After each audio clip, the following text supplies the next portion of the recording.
just really knowing who you are gives you a sense of clarity, and that clarity is what gives you confidence. Welcome to Ultrahabits.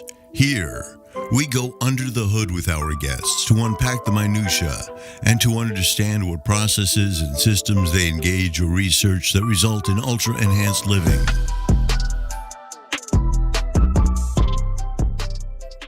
Sonia, welcome to the Ultrahabits Podcast. This is the first time I've had another Singh on the show, so I'm really, truly stoked. As I said, it's Singh squared today, as I said. I'm surprised that I'm the first thing that you've had on, but that's awesome.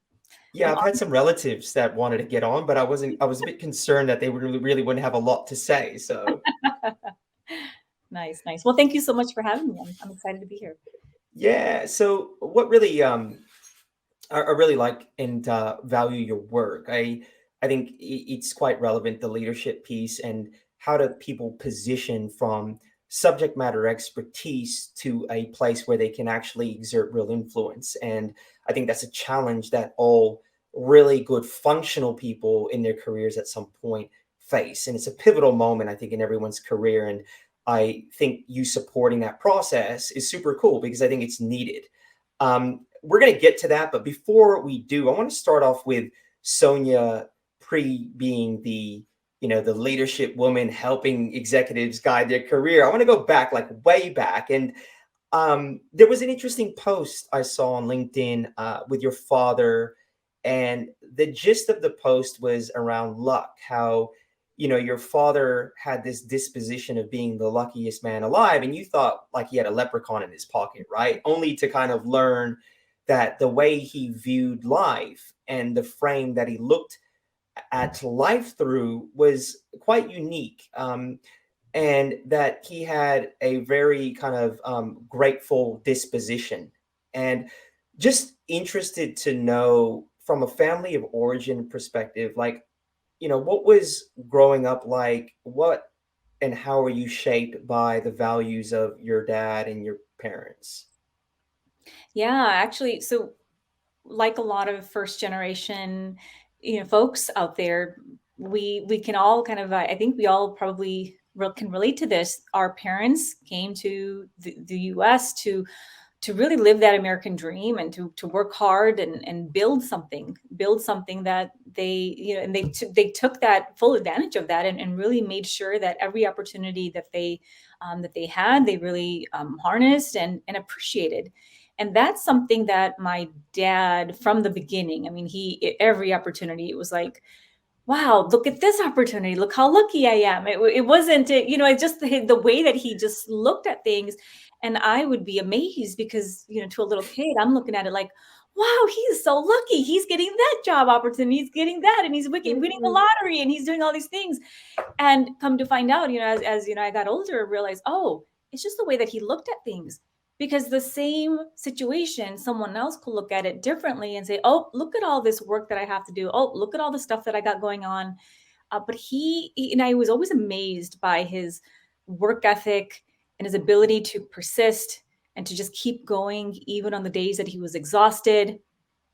My dad used to work overtime. He was a manual laborer, and he would work overtime every month. For 30 years, he worked every month for one entire weekend. They'd work overtime, and he'd work like 20 hours straight.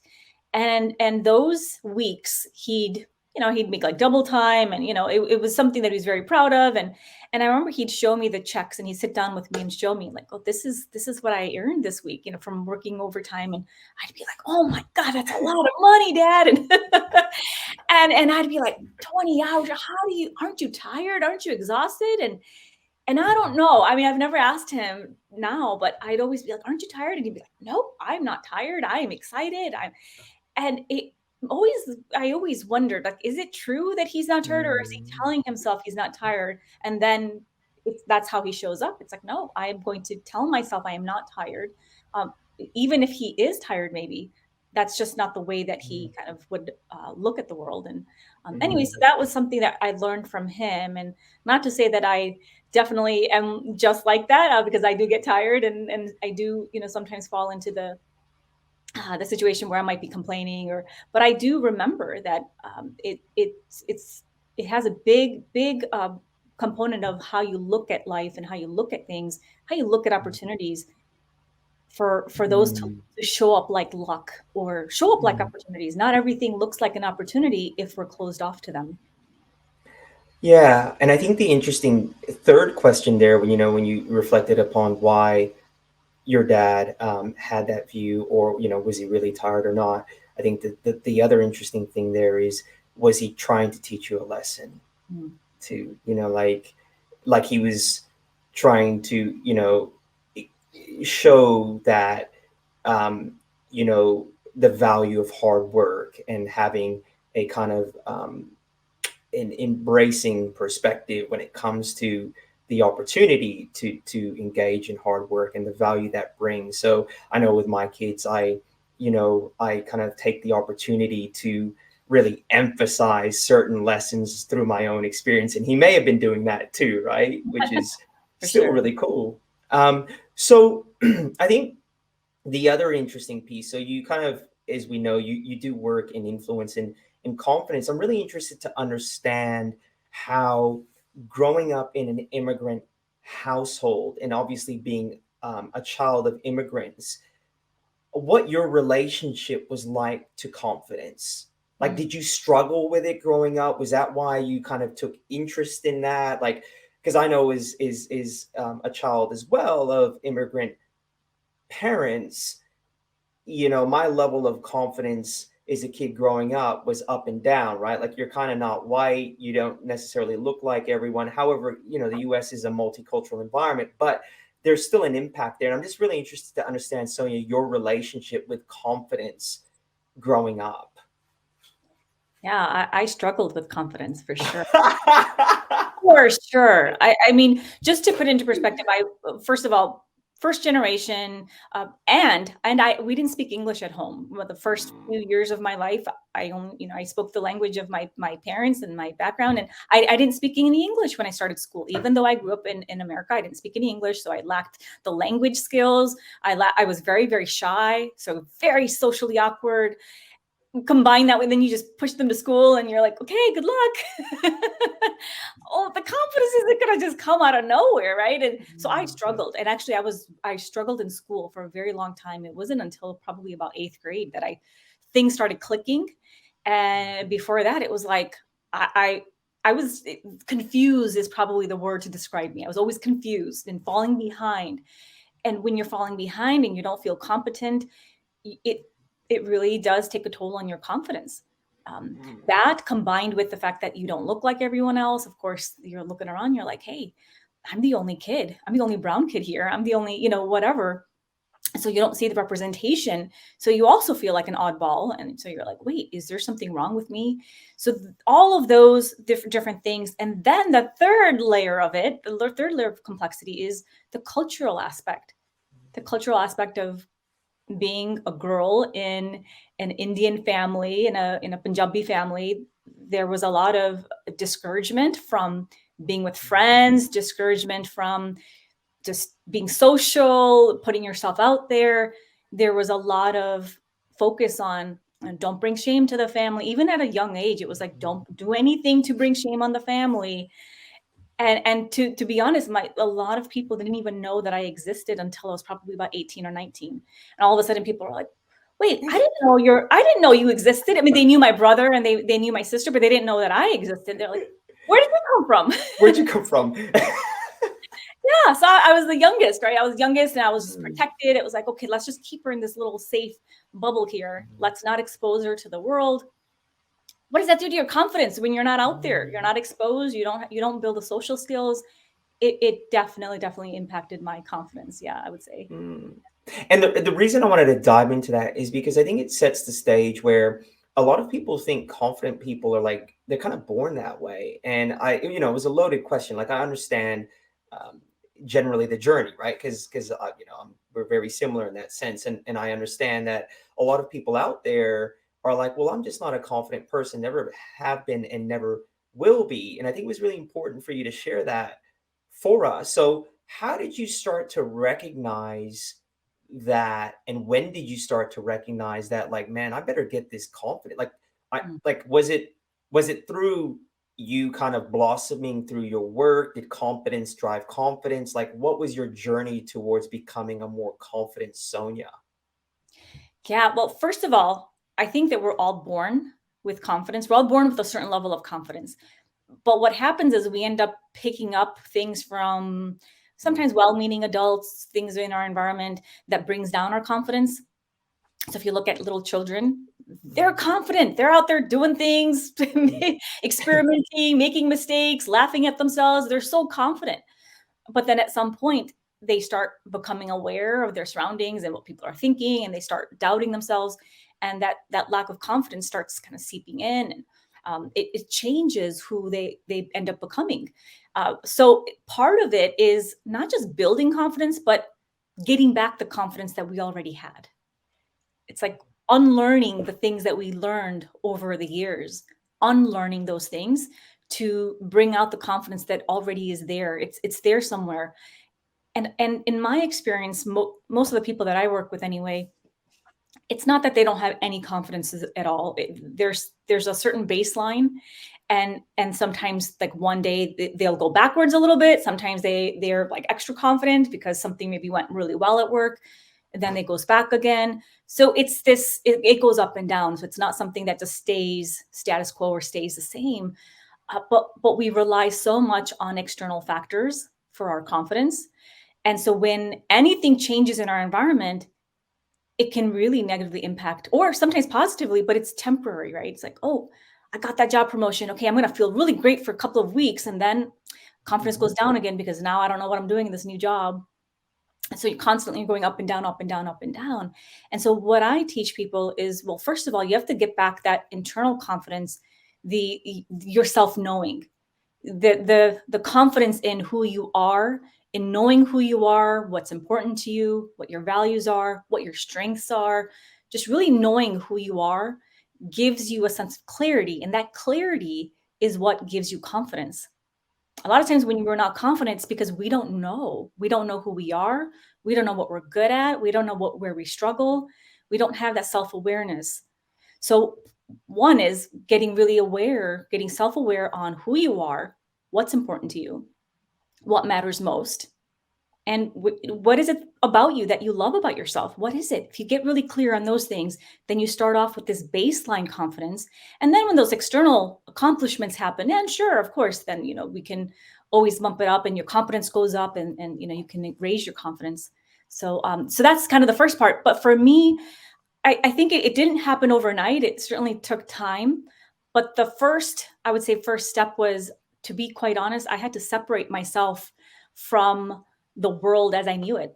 I had to separate myself physically. I mean, physically moving away, being away from all the people, the environments that I was used to, putting myself in really unknown territory where it's like, I don't know these people. They don't know me. I could be whoever I want. that's an And interesting one. Reinvention. reinvention, yeah, it was some of it was that. And it's like, nobody knows who I am. I can be whoever I want to be. And then it's like, okay, you're still you, but you're bringing out certain aspects of your personality or yourself that you may not have shown Mm, other people because it wasn't accepted or it wasn't expected of you. mm, So often the people in our lives, they tell us from early on, they tell us who they believe we should be. And so we mm. accept that as fact, and we go on. And I mean, my parents told me, you're either going to be a doctor or you're going to be a healthcare administrator. Those were my options. That was it. There was nothing in between. I mean, nothing. My dad would not entertain anything else. Why a Nothing. healthcare administrator? That's a bit weird. Like, why? Like, that's like, like I said, a doctor or a lawyer, but he's went from doctor to, okay, then what's acceptable as a healthcare Yeah, I administrator? don't know what it was. I think they wanted me to be in healthcare. They just wanted Fair enough. someone to in the family to be in healthcare.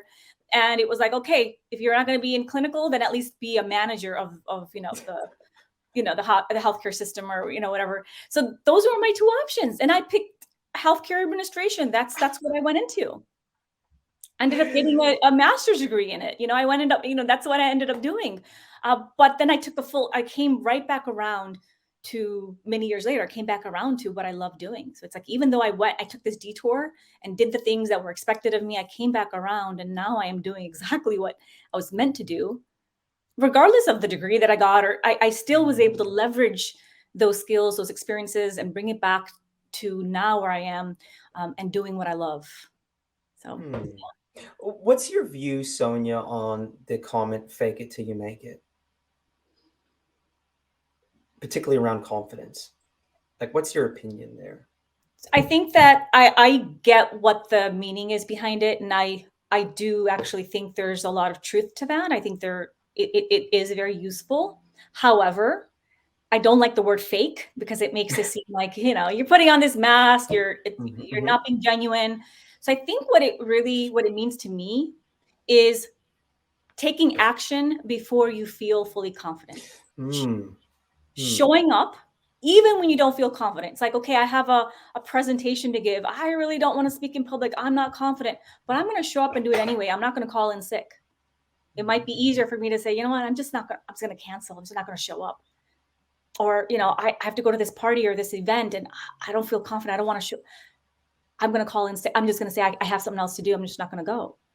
It's saying, no, I'm going to fake it, meaning I'm just going to go. I'm going to show up, because showing up is half the battle. You show up, you take the action, and the confidence starts following.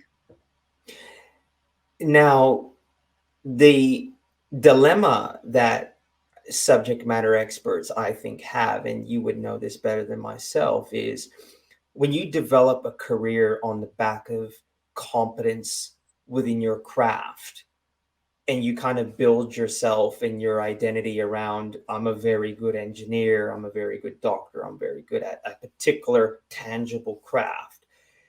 How does this individual then pivot from their confidence that stems from their craft to then something that is more abstract, where they need to now influence people? So translating that confidence from, I'm really good at being on the tools, which is one thing, to then this kind of abstract piece of, okay, now I'm going to be confident in being a leader. And I know technical people can struggle with things that are a bit abstract and they're not tangible. For them, it's like airy fairy, right? Like, Mm. and I know they struggle with concepts like that.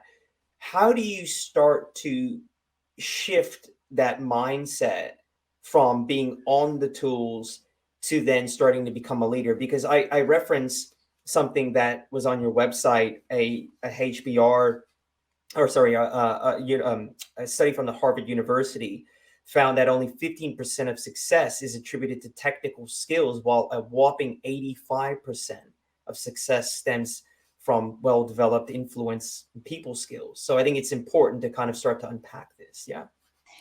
Yes.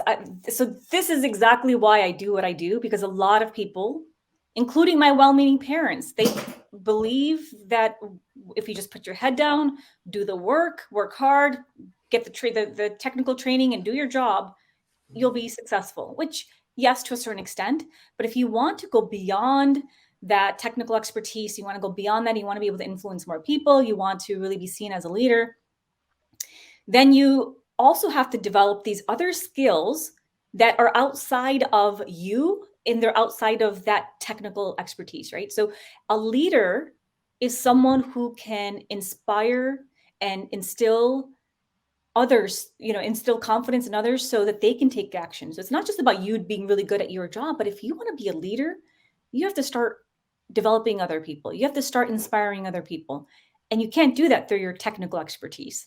You got to do that through your people skills. You got to do that through your ability to empathize with them, listen to them, understand their needs, understand what their strengths are, understand their areas of opportunity, talk to them in a way that you inspire them and you connect with them, that you motivate them to go forward, that you're developing them. And these are very different types of skills than a lot of these technical experts, that they naturally have, or that they have been that they've gone to school for. So I do coach lots of engineers. So one of my different I have different types of clients, but engineers, I get engineers who come to me because they're great at the technical aspect of their work, and they've they've gotten success. I mean, they're doing well, but they've hit this maximum, the ceiling in their careers, and they're not progressing. And they're really frustrated. They're like, we want to be seen as leaders, we want to move on, or we want to do something else. But they're so stuck in this limited reality of what they have in their, what they see in front of them. And so what I have them do is step outside of who they are right now and step into this new role as a leader. Okay, you don't have that job title yet. Before you actually have that title, you should be leading. So instead of waiting for someone to give you permission to give you that title, because a lot of people wait. They're like, oh, well, I don't, once they give me that title of manager, then I'll have the authority to tell people what to do. No, that's being a manager. We're talking about leadership here. Leadership does not require you to have a title. A title may give you a platform to practice your leadership, but true leadership is something we all have the ability to practice. Mm. So that is what I help people see. It's okay. What got you here isn't going to get you there. So for one is getting really clear on your intention. What do you want for yourself? If you're happy with where you are, great. But if you're not, and you want to be a leader, why do you want to be a leader? What's the real reason here? That's actually my next question is, when you start to unpack why people want to be a leader, is it generally they're kind of tired of being on the tools? Is it earning capacity, or they think it looks cool? They watch these Winston Churchill, Richard Branson videos. Like, do you often find that they don't necessarily want what they think they want? Like, can we get into that? Like, what's Yes. your view on that? Yes, I think it's a mixed bag. So I think some people don't necessarily understand what it is that they're wanting. And because they're not clear on that, they're going after something that it's not going to come to them. It's because they're not aligned with what they're not attracting, because they're not actually going after the thing that they want. So being a leader, and someone who's maybe looking for a promotion, they're in a technical role, now they want to go into management. That is a completely different set of skills. So you might have maybe 20% of your technical skills you might have to then transfer over and continue, as a manager, but then 80% of your job is managing people. Managing people skills, resolving conflict, developing people, really overseeing their performance. So it's not about your performance. Your performance is based on their performance. That is a very different set of skills. And so I think for the folks that I work with, half of them, it's that they're frustrated with their earning capacity. That's one. But the main thing really is they're frustrated because their voice isn't being heard. They're limited to what impact they can make in the organization. So they're like, I have these great ideas, but I'm limited to this job here. And nobody outside of this, my higher level, my leaders, my executives, they don't want to hear what I have to say because I'm just this. I'm just, the expert in this area, but I have ideas beyond this. And so they're not taken seriously. And that's really what most people that I work with are looking for. They're looking for, they want to make a bigger impact than what they're making right now. But when they come to me, they're saying, oh, I'm getting passed up for promotions. I want to make more money. I want this job title. Those usually are not the main driver. The main driver is they want to make a bigger impact. Do you find, just speaking openly and frankly, that cultural and gender elements play a limiting factor, not necessarily on from a discrimination perspective, but just going back to your earlier story and your personal struggles, you moved through that. Would you find that a lot of your clients are still holding the baggage of cultural or maybe even kind of, gender issues? Yesterday, I had a woman on the podcast who was one of the highest ranking women in the U.S. Coast Guard. And she was able to move through those self-limitations that women tend to put on themselves when asking for stuff, partly because she was raised with boys. She was the oldest girl in a house full of 3 brothers. So she just knew how to manage herself around males. So in that way, she was lucky. But I guess in the context of your clients, how much of it is real cultural conditioning and kind of the need for them to be able to move beyond that? I guess what I'm saying is, have you ever had a client that's like a white male, and is their challenges different than, let's say, someone that might be an Indian male or an ethnic woman, or a woman in general? Yeah. Yes, I think definitely there is a huge cultural aspect on how culture influences us at each gender, and even within each all the different ways that society perceives us, and the way that we grow up, and the things that the messages that we hear, what we believe is possible for us, what's acceptable. All those things definitely influence who we end up becoming, and what we end up believing about Mhm. ourselves, and what we end up believing about the world. And so through my own research, and just through my own experience, the clients that I work with, so majority of my clients are women and people of color. Okay. So women, which includes everyone, and then people of color. So Mm. the men that I typically work with are either Indian, or they have some type of other background, but they are considered, they consider themselves a person of color. And I believe that the reason that these are the folks that come work with me is because there's a commonality where, we've had maybe some similar struggles, or some similar situations, cultural upbringings, where, like, for example, a lot of the Indian men that I work with, it's the same thing that I remember growing up with. Work hard, do good in school. Don't worry about the social aspect. I mean, that was my dad's whole thing. It was like, Mm. nope, you're not joining any clubs, you're not playing any sports, school, grades, that's it. That's all I care about. And math and science, those were the only two subjects he cared about.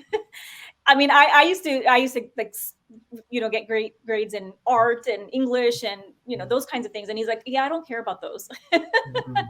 He's like, I don't care about those. Math and science are the only two subjects that matter in life. That's it. Mhm. And the social aspect, he was like, yeah, that's ridiculous.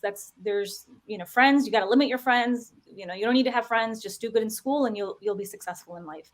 And I think Mm. a lot of folks that come from an Indian background have immigrant parents. I think a lot of them, we hold, these are the beliefs that were shared with us, and so we believe this to be true.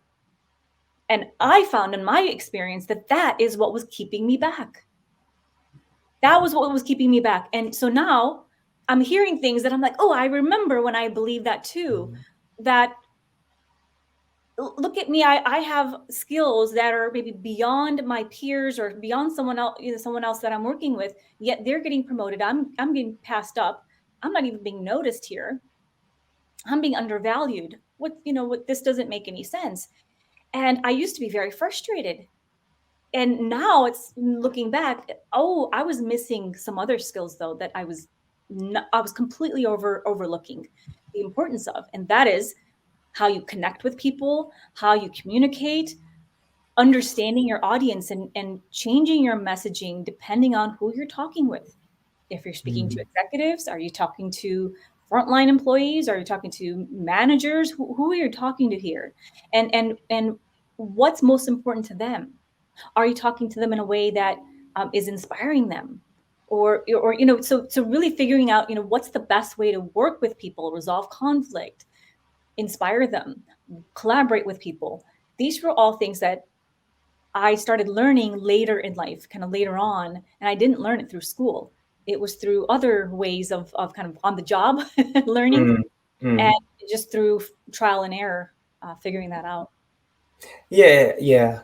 It's interesting. I think particularly with being Indian, and I'm Indian obviously as well.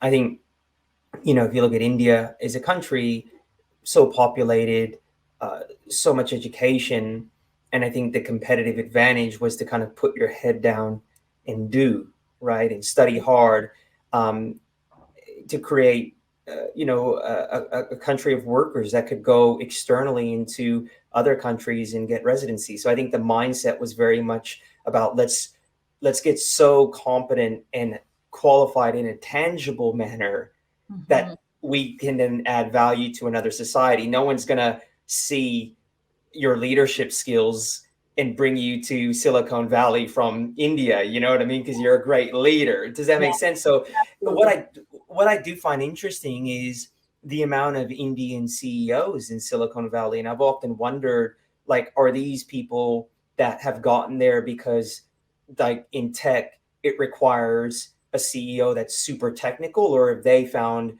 a way to evolve in the manner that you're talking about. And I would suggest it's probably that, right? Like they found they found the way to move from a technical expert to a true leader. Yeah. Yeah, I would obviously I don't know any of them, but I would imagine that there's a combination of kind of mirroring both of those different skill sets. And there's a third aspect. The third aspect that we haven't even touched on is your mindset, your belief system Mm, mm, about what you believe is possible. So a lot of folks that I work with, and this is something that I went through myself, you can't even sometimes see what's possible beyond what you know. It's like, this is all I know. So I believe that there's a limit, or there's certain, there's an edge that I can get to, and that is the edge of my success. And so you don't see anything beyond that. And so once you start exposing yourself to what kind of beyond what you know today, then you can start seeing bigger possibilities. And it's also about believing that you have the right to the same level of success as anyone else. That's a big one that a lot of my Indian clients, um, come to me with. There's this underlying unconscious, just subconscious belief that they don't have access to the same level of success as someone else. yeah, and it's a hierarchical culture as well, I find, particularly when you're talking about like the Indian society as well, right? Like the self-promotion element isn't necessarily there. Kind of, we live in the Western society. You have to do the work, but you have to promote what you're doing too, and that's an issue for a lot of minorities and women. That's not an issue for me, but I think I've had the benefit of how I've grown up and all that stuff. But I think that's super interesting. And what I'm keen to understand is in your own journey, where was the tipping point and how did you evolve from being in healthcare to really seeing this is your path, Sonia? Mm. Great question. So there was one pivotal moment that happened about 15 years ago. So I was in a role position that it was a very good role. It was a good position and prestigious, and making decent money, but I wasn't happy. I had gotten to a point where I was exhausted, mentally drained, physically drained. I just did not want to do it anymore. It was painful to keep going into the office. And I was newly married, and my husband was like, "Just quit." And I was like, "What?" Like, I can't just quit. Like, that's not something that I can't do that, And my parents were like, "No, Mortified, family shame. no." My dad was like, "No, that's the worst thing you could do. You can't quit. You just bought a house. You just you just got married. You have all these bills. There's no way. Line up another job and then quit." And I was like, "But I'm so miserable that I can't even look for another job because I'm so miserable." And my husband gave me the permission that I needed. Like, I needed someone in my life to tell me it was okay. And he was like, "Just do it." I'm like, "But what if I don't have anything like?" He's like, "We will figure it out. I don't know what it is, but we will figure it out." And it took someone else believing in me for me to say, "Okay, if he isn't worried, then why am I so worried?" So I quit.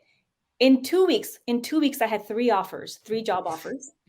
And I went on vacation too. So that first week I was interviewing, I had a couple, then I took a trip. And while I was gone, I had a couple job offers that came through. I'm like, "Oh, I wasn't expecting this. I thought I thought I'd be off for a couple of weeks, but 2 weeks went by and I got three job offers." And my husband was like, which one would you go for if you didn't have to worry about money? If like nothing, that it was just the job that you really wanted to do. And so I said, this was the one, I picked the one. And he said, "Well, just do that. Regardless of how much they offer you, that's the one you should do." Because that's the one where I knew I was going to grow the most. Anyway, so I focused on that. And through the negotiation phase, which was really interesting, I did not even know what was happening until afterwards. I ended up tripling my income overnight. So they made me the job offer. And I turned it down. So I didn't turn it down. I basically said, that's not what I was expecting. And I, was expecting something different. And it wasn't, to be honest, it wasn't that far off from what I was expecting. But they said, okay, we'll work on it. We'll connect with our, with our internal folks and we'll get back to you.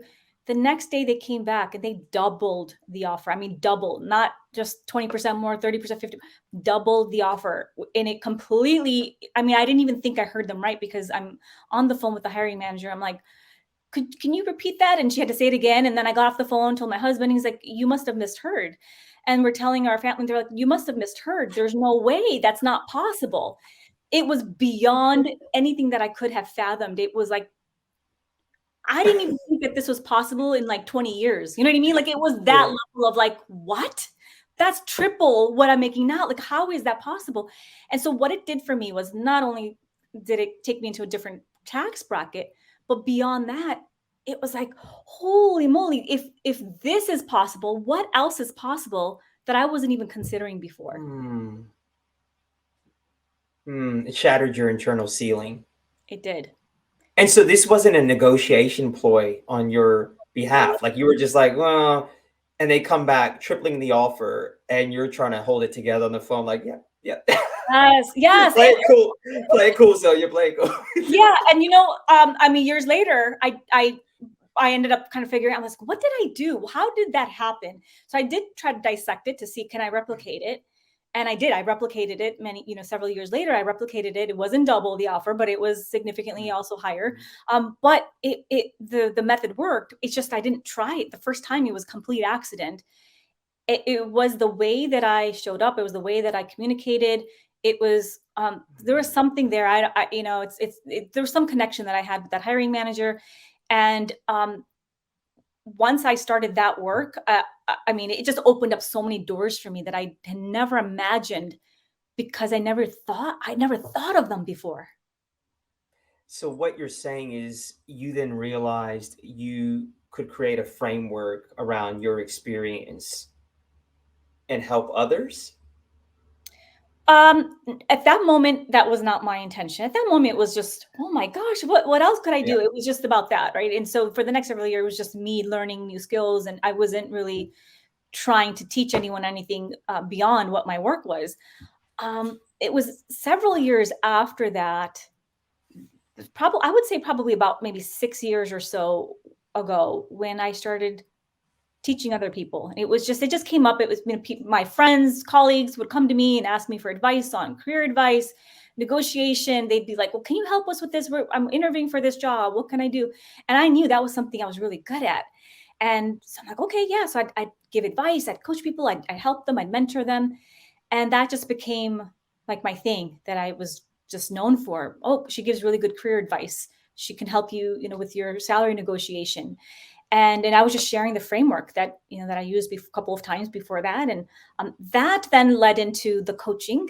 And I was like, I really love just connecting with people. I love helping them in this different way. It's completely different. It has nothing to do with my other skill set with my background is in healthcare administration. So, management, process improvement, I'm trained in management consulting and all these kind of things, but it was nothing to do with that. It had to do with psychology. It had to do with understanding people, communicating in a way that connected with people, showing your value, mindset.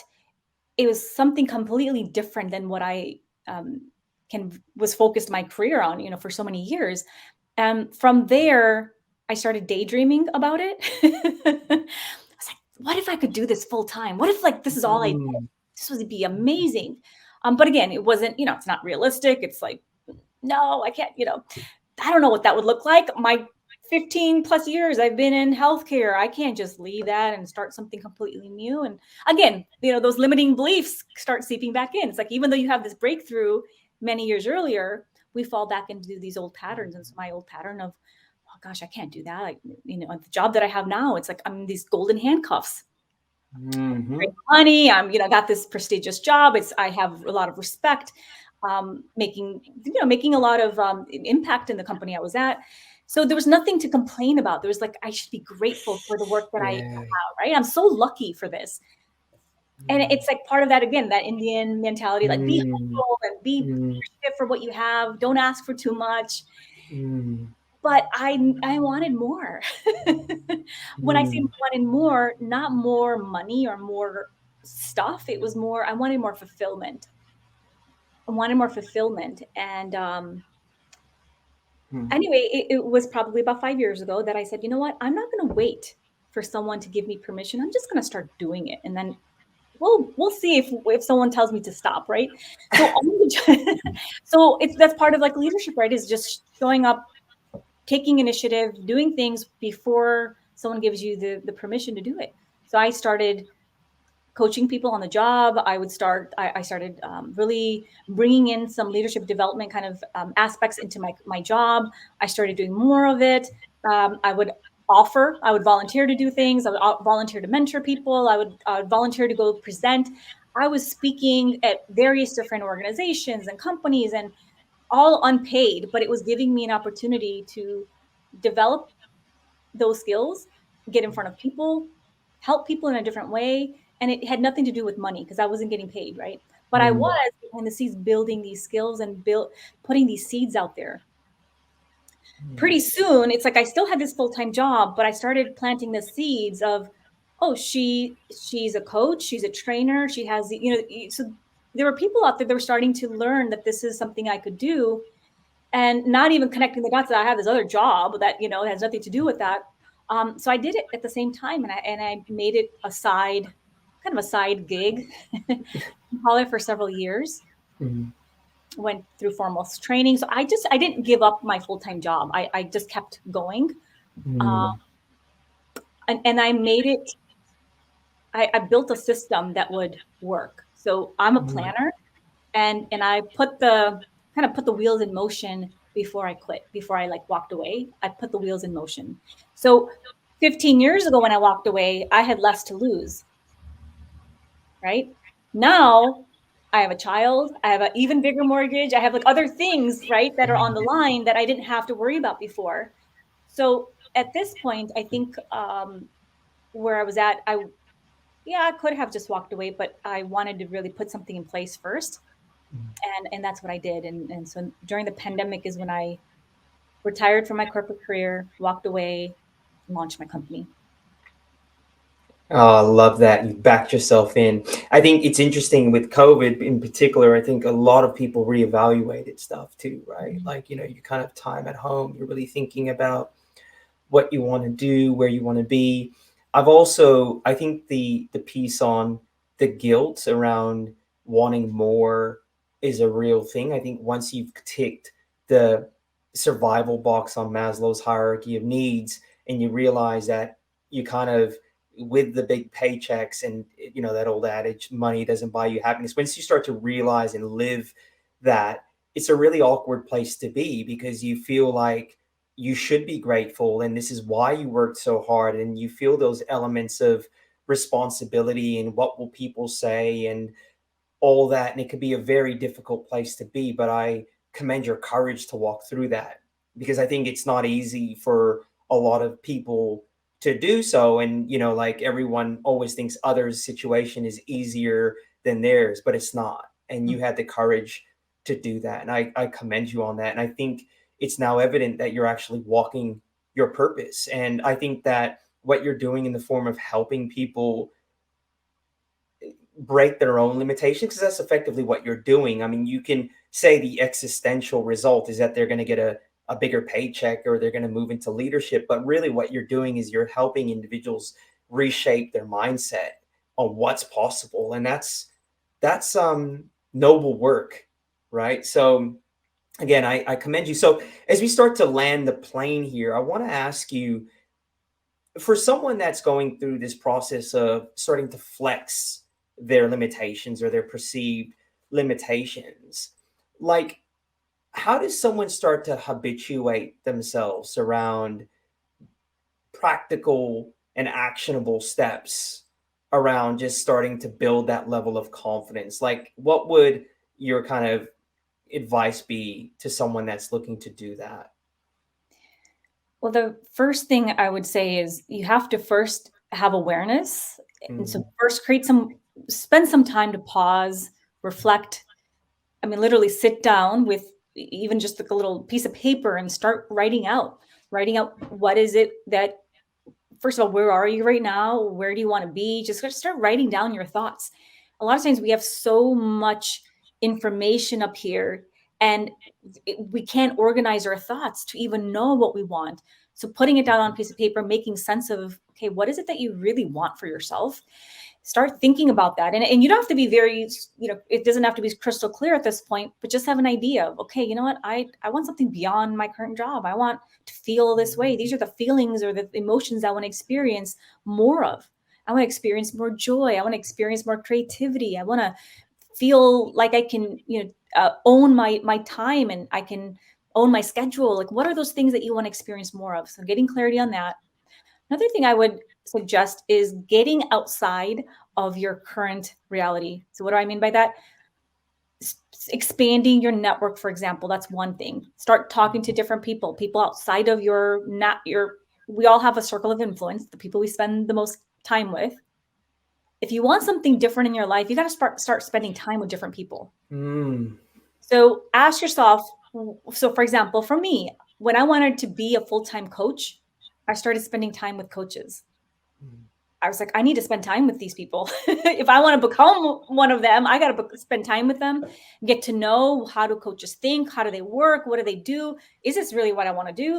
So I had to be around them. Being around them helped me then see myself as a coach. A lot of times you can't even, you're like, oh, I want this other career or this other path, but you can't imagine it for yourself. It's like, yeah, I want it, but I can't imagine it. Well, you got to start imagining it. How do you start imagining it? You got to place yourself, get in proximity to the people who are already doing it. Yeah. So being around, surrounding yourself with the right people, expanding your environment. So going to events and going to places where these people hang out, going to places where you can start seeing possibilities. You're not going to see possibilities sitting at home. Yeah. Like you just can't. So I think those are the main things I would say. Just put yourself out there, start exploring, start talking to people, seeing what's possible, what's available to you. And I think that'll give you clarity into what you want for yourself. I think that's super important, Sonia. When people talk to me, particularly around fitness and health, like I'm a big believer in community and joining a community whose values align with where you aspire to be. Because ultimately, that's how we build values into our identity, and we start to shift our identity through, we start to shift our identity when we start to incorporate new values. And I think when you're in a community that supports those values that you aspire to, what you start to appreciate and aspire to changes as well. And that community also supports your transformation, and you start to see yourself eventually as, initially might be, you feel a bit like an imposter, but over time, as you start to engage in those activities, it becomes more congruent to the extent that one day you just realize it's who you are. Right. Yes. So, yeah. Well, look, I really appreciate you, Sonia. Thank you so much. It's been really good, Sing Squared here, as I called it when we initially started the conversation. Where could our audience find you, Sonia, and learn more about you? You can head over to my website, soniaksingh.com, and visit me there. You can connect with me on LinkedIn. Those are the two main places where you can find me. Thank you so much, Sonia. Thank you. I had fun. Bye-bye.